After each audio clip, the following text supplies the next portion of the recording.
Tento rozhovor bude trošku nezvyčajný, pretože nie je to čisto ekonomický či finančný rozhovor. S Mamukom Mamulashvilim, ktorý je šéfom Gruzínskej Légie na Ukrajine, ktorá je v súčasnosti najväčšia cudzinecká légia bojujúca na Ukrajine, sme sa rozprávali o tom, ako súčasná Ukrajina vyzerá. Ako vyzerá samotná frontová línia a ako sa vojna zmenila a ako sa to zmenilo aj po finančnej stránke. Tento rozhovor sme pôvodne viedli v angličtine. Ja som Mamuku nadaboval do slovenčiny pomocou AI a seba som prirodzene nadaboval ja sám. Keď to pozeráte na YouTube, tak si môžete prepnúť medzi voiceoverom, ktorý je pôvodný, teda v angličtine, alebo medzi slovenským. Odporúčam si tu možno trošku ten voiceover zrýchliť, pretože prirodzene AI sa to snaží napasovať presne na ten rovnaký čas, čiže Mamuka môže niekedy rozprávať príliš dlho. Keď ste na Spotify, tak tam si to viete tiež zrýchliť a tam dám samozrejme preloženú slovenskú verziu. So, Mamuka, firstly, here in Slovakia, I think you are not very well known for everyone, but know for a few people because you wanted to start a coup on Slovakia, as our prime minister said. So, how did you get to the Ukraine? How did you organize the Georgian Legion, which is the biggest legion in Ukraine now, I think? Thank you for inviting me for your project. Actually, Georgian Legion was literally established by me in 2014, and Georgian Legion was the first military foreign formation that started existing in 2014. It started existing even earlier than many Ukrainian volunteer battalions or generally battalions that were on the way to be created. So in April 2014, Georgian Legion already started working with Ukrainian militaries because they had very low experience with generally war, and we started sharing our experience. At first, we were a relatively small group of volunteers. Over the time, we became actually larger and officially integrated military unit within the Ukrainian armed forces. Since then, we have participated in many military operations. We trained a tremendous amount of Ukrainian troops, and we still do that. And, we have 12 years of experience behind our back today of Russian-Ukrainian war. And the Georgian Legion consists mainly from Georgian people or also from other nationalities? From the very beginning, Georgian Legion was made up only with Georgian nationals, ethnical Georgians. Later, when we became an official part of the armed forces in 2016, that's when Ukrainian parliament adopted a law about foreign volunteer formations and foreign volunteers. So we became an official part of Ukrainian armed forces, and some Americans, first volunteers after Georgians were Japanese, by the way. They were the first who integrated, then Americans, and some more, people who were, let's say, sharing our views and were willing to fight for freedom and values of democracy. So there were few foreigners, let's say, in the very beginning in the Georgian Legion. And then the number started growing up during the full-scale invasion. And today you are more than 1,000, no? Yes, approximately 2,000, and it is the largest foreign formation within the Ukrainian armed forces. And why people from Japan? I was asking myself why. Probably they all have, their, let's call it, genetical memory, where they remember that Russia also occupied Japanese territories. So, for me, it's no surprising that Japanese are willing actually to fight against Russians. During the whole Russian history, we have seen a lot of fragments where Russia occupies territories of its neighbors. So Japan was one of them, and Kurilian Islands that Russia has occupied. Japanese have not forgotten. Yeah. And what is your personal story? I know that you have a very famous father in Georgia, and you left the Georgia in 2014 and be on the Ukraine, or? My father was a military general. He was one of people who gave me an idea of creating Georgian Legion, who told me, several times that Ukrainians were probably the only organized volunteer group that came to support Georgia in the 90s. And I was a kid by that time, and the only thing I remembered about Ukrainians, it was the part of my life where they were helping Georgia. So that's all I knew about Ukrainians. So when it all started, it was a reflex when I just, something provocated me inside to make a military group to support Ukrainians. Yeah. You told somewhere in some interview that you were a MMA fighter, no? MMA fighter. Yes, I was. Before coming here, I was still president of National Federation of Mixed Martial Arts of Georgia. Mm-hmm. But it became a political sport now, and let's say political chiefs of Georgia changed the direction of that sport, and unfortunately they're using a lot of sportsmen of MMA in their some kind of propaganda or people, and unfortunately, the MMA became politicized in Georgia. Yeah, it's very similar in Slovakia too. And are you still visiting Georgia in last few years? After the full-scale invasion, I have not been to Georgia because there is still a probability that they can extradite me to Russia. So I'm trying to keep away, because there is a whole unit on me, and I don't have a time to have rest in the Russian prison. Yeah. When you reflect the last 12 years from 2014, how the war changed on Ukraine? The war is evolving. It became more technological. And, if before we were working with artillery units and we were mostly using artillery, we changed our profile, and now we have more than 90% drone operators. We still have reconnaissance groups, but mostly our guys went through several training programs and became pilots of drones. So we are evolving together with this war, and very often our guys are offering ideas to drone producers what we need to be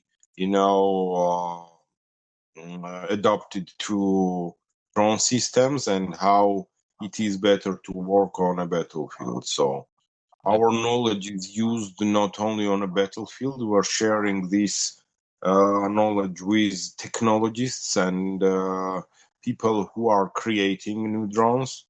And our experience is quite, helpful for them. Why this happened? Because the drones are more cost effective. It's cost less money, and drones became an essential part of this war because it is a technology that cannot be replaced by anything. You cannot replace it by artillery, heavy technique, or whatever it is. It's a new warfare, and you have to be updated. It costs not less than heavy technique. I mean, not each drone, but generally, drones are used as ammunition during the day. And if you calculate the price of the drones used daily or lost or injured or broke down, it might be even more than, several pieces of, heavy techniques during the day. So it's not cheap, but it's accurate, it's technological, and it's modern, and it gives us good, reason to modernize it and to fight with it. Yeah. And from this technological part of the drones, Ukrainians are better in the drones technology, or Russians, or it's very similar? Ukrainians have, let's be honest, they have more motivation to develop technologies because they're defending their families. And day and night, they are sitting and thinking what to do and how to modernize it to be better than Russian. Russians don't have that, point because they are occupiers. They are just using technologies to kill, regular Ukrainians. And as you have seen and read recently, they're targeting civilian blocks, densely populated areas to kill more people. It means that Ukrainians are targeting, military infrastructure, military logistics, and back we are receiving a fire on our civilians. So they have more, the point is that they have more motivation to develop something new, and they're doing it daily. Yeah. And how demanding is to maintain something like Georgian Legion from the financial side, Georgian legionnaires are paid by contract as regular Ukrainian soldiers. We are part of the Ukrainian armed forces, and there is no difference, between a Georgian Legion soldier, because it's obligatory to be a part of our squads are a part of a bigger military unit. By Ukrainian law, yet it was not allowed to make apart military units, but we have, let's say, the freedom of doing our squads, putting our commanders, and working independently inside the battalions and inside the brigades. So very soon there is going to be a realized project of the first ethnical battalion, and it's going to be Georgian Legion. So maybe in a month we will have already, let's say, independent unit, but the point is it changes not much for us because we're doing the same job with it or without it. The only point is that with official name, Georgian Legion, it will be maybe more easier to communicate with foreign partners. Yeah. And inside the Ukrainian armed forces, nothing is going to change much actually for us. So we are developing our own technologies with Ukrainians, and we're developing ourselves. Yeah, and is it true that you now teaching the NATO armies how to do drones and how to make a warfare in this kind of conditions? Mostly it's Ukrainian technicians who are building drones, and they're sharing their experience, let's call it. We don't have time to work with NATO officers and, share our experience. We can do it only on the battlefield, and it happens sometimes. But we cannot, make our part of our guy leave the front line and, you start giving lessons about new technologies and new drone systems. Yeah. And to the Georgian Legion, your soldiers have options to leave the weapons and go home to their nation, or it's the same like a Ukrainian army? It's not the same, no? It's not the same because they are not citizens of Ukraine and they're not mobilized. They are contractors of the armed forces. Though the salary for a contractor mobilized is the same, foreign contractor can actually leave the Ukrainian armed forces in several days. So when he writes a report, they have to release him in several days. So that's the difference. And foreigners have more, let's say, freedom in the Ukrainian armed forces than Ukrainians themselves who are mobilized, and it is obligatory to stay in the armed forces. Yeah. And how many people are interested to be part of the Georgian Legion, and how much you reject because of something?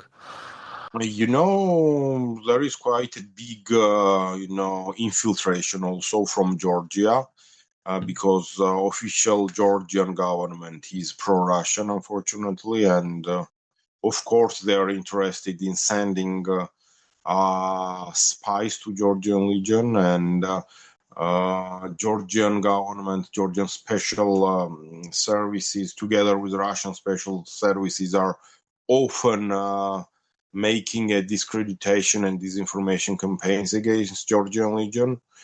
From 2014, as far as I remember, they made, Russians, mostly, several documentaries about Georgian Legion, and even Trump's, one of Trump's PR managers made, a documentary about Georgia.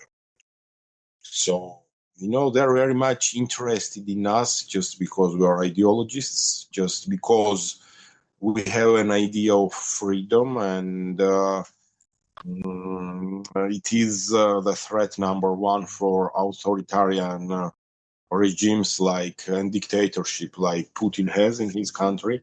And that's why we are permanently an object of disinformation, and we're permanently attacked by Russian disinformation machine. The same was with the Slovakian prime minister, who just, without any, background, he just said that I'm going to do a military, as far as I remember, right? It was military coup in Slovakia. Yeah. Something like military coup, yeah. Yeah, so, those guys who are sitting in cabinets have to understand one simple thing, that, they have a power, and they should be very honest to their own people, first of all. They should not make and talk about some imaginary coups, and they should not deceive their people. It's unfair to, free people of Slovakia, and I don't think that it gives honor to the Prime Minister of Slovakia to talk about me making coup in Slovakia. It's nonsense. If Georgian government would say it, it would sound more logic, at least. In case of Slovakia, it sounds like, I don't know, they just found some guy, in a military uniform and said, oh, this guy is a bad guy, let's shoot him, So that's how it sounded for me, at least. When they started talking about it, I was in a trench with guys, and I started laughing about it, and guys just asked why. And I have shown them that where, Fico talks about me making coup in Slovakia. Meanwhile, we don't have, money for the fuel, to drive till Slovakia even. And it was quite funny for us, So, it's funny, but it's also tragedy when a politician of such level gives himself a power to lie to his people. Yeah. And it sounded weird. Yeah. 2 years ago, I think you were poisoned by maybe Russian I've been spies. poisoned 3 times in Ukraine, so I don't know which you mean. The last time it was 2023 when I was poisoned, but I discovered it while having a surgery in Germany where they checked my blood and said that I have heavy metals and I need to be checked one more time for poisoning. So I had a surgery. They were taking out shrapnels from my intestine, and they had to check the blood for everything. And that's where actually they discovered the poison. And did you feel it? No, I don't feel it even now. I don't feel any changes. I just had some black spots on the skin, and they told me that it's very, typical to poisoning with arsenic. So sometimes I have those black spots coming and then, disappearing on the skin. I'm going through therapy now, and it will take for more than a year more to, try to get rid of heavy metals. Because actually they told me it is impossible to get rid of them, but they can stop them harming me. I mean, further health issues. Yeah, I understand. And how does it look like today on the front lines of Ukraine, and how does it Ukraine looks like today? Is it in the better situation than year or 2 years before? I can say that the battlefield became more transparent, and it's very difficult for every single human being or non-human being to move on a front line. On both sides, we have high technological drones flying over us, and they see every movement on a battlefield, and then FPV drones start to work. So, in my opinion, but not only in my opinion, but battlefield is standing still because Russians cannot move, and every move costs them, 1,000 lives. So it's very difficult to do something on a front line. Yeah. So Russians are trying more to harm Ukrainian civilians, deeper in the country and civilian infrastructure than they can harm militaries on the front line. That's the reality of today's war, and that's what is really going, on the front line. Yeah, and how harmful is attacks on the oil refineries on Russia and so on from the Ukrainian side? As you have seen recently, Ukrainian drones of long-distance drones have become more technological, and they can fly even to, Kremlin. And we have seen explosions 6 kilometers from Kremlin. It means that Ukraine is developing technologies together with European friends and allies. And actually, we're waiting when Ukrainian ballistic missiles will start working. That is the main weapon that will make Russia start the occupation of Ukraine. Ukrainian reactive drones have already shown what they can do, and we need a serial production of those drones. Ukraine is working on that too. And in my opinion, very soon we are going to see a radical change in warfare and see the changes on the battlefield itself, because Ukraine is not just standing and waiting while we're getting bombed.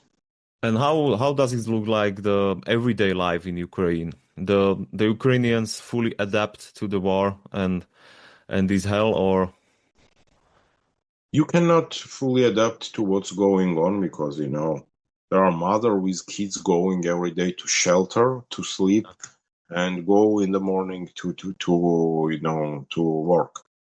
It's a surrealistic situation, actually, and we truly understand that because Georgia went through all this stuff in 90s, and Georgia was the first country that faced Russian aggression, actually. Yeah. We did not have European Union support. We never had modern weapons, and we never had, something that could stop Russians. Only bare hands and the motivation. And we fought more than a year against Russian Empire after the collapse of Soviet Union. That's where we got all the experience fighting Russians. Yeah, I understand. And what about the sanctions from the European side and American side? We see that we have maybe 20 packages of sanctions. Do you see it on the front line? You cannot see them, but you can feel weakening Russian positions. It means that sanctions are definitely working and doing a good job, but it's a long-term sanctions. It will take quite a long to start breaking Russia into pieces. We need to use that time to stand against, those heavy bombardment of, Ukrainian cities and to keep our population alive. Yeah. But when you take for example, Russian drones, do you see that the parts of them it's from China and Russia or some other countries? As far as I remember, when they made full examination of drones, one of the drones, Shaheds, there were parts that were produced even in the United States and many other countries, European Union, and many countries that sanctioned Russia. Yes. So somehow those parts are still getting to Russia, and Russia is using technologies, to actually fight against a free country. Yeah. So, each of our allies has to, think how the parts in Russian missiles and in Russian drones are getting to Russia. Yeah. And did the war change from the time when Donald Trump became a U.S. president and changed his policies to the Ukraine? Yes, it definitely changed, and Russians started feeling unpunished. That's what changed, and unfortunately, more civilians started dying daily after Donald Trump became a president of the United States. Unfortunately, that is the truth that Ukrainian people are facing every day. Donald Trump is not providing Ukraine the weapon Ukraine needs. European countries are buying that weapon from the United States and giving it to Ukraine now. But even that is not enough. For example, yesterday Kiev was bombed by 6 ballistic missiles, and Ukrainian air defense systems could not get even one down because we don't have enough air defense systems, Patriots, so that is very crucial in big cities. And Russia is using a moment and killing more civilians daily. Yeah, I understand. And what do you think? How does it change and when? And how does it end and when And what You will know, be the the result? factors that can change a war are Ukrainians, people that stood against Russian aggression for 12 years. I don't think any European country would have a power inside to stand 12 years against one of the largest armies in the world. And actually, Ukrainian motivation is the factor that stops barbarians entering European Union countries. Yeah. It is going to change when Ukrainians will start producing more drones, will start breaking down Russian logistics deep inside Russia, and that is the only factor that can stop Russia now. Yeah, and it's now happening in Russia now with the oil refineries. It's not really happening, but it should be massive. It should be massive, and we should make Russia realize that it is going to end up very badly for themselves, first of all. And not Putin should understand that. Putin knows that. The Russian population should understand that. Yeah. And what do you think, what will be the result of the war? I think the result of the war will be breaking Russia into federations, actually, into countries that it is occupied, it has occupied, like, Chechen Republic and others that have nothing common with Russia, actually. They are kept under strict control and power right now inside Russia, but they have nothing common with that, barbaric people. And that's how it is going to end up. Ukraine will get its territories back, and I think it's going to happen very soon. So you are not believing some kind of peace agreement, yeah? I don't think, let's be honest, nobody believes it. Even Trump talking about it, he's, smiling and knows like that nothing like that is going to happen. So, and what you will do after the war? You are in the war 12 years, fighting Russia wherever it is, and we will do our job until Russia is done.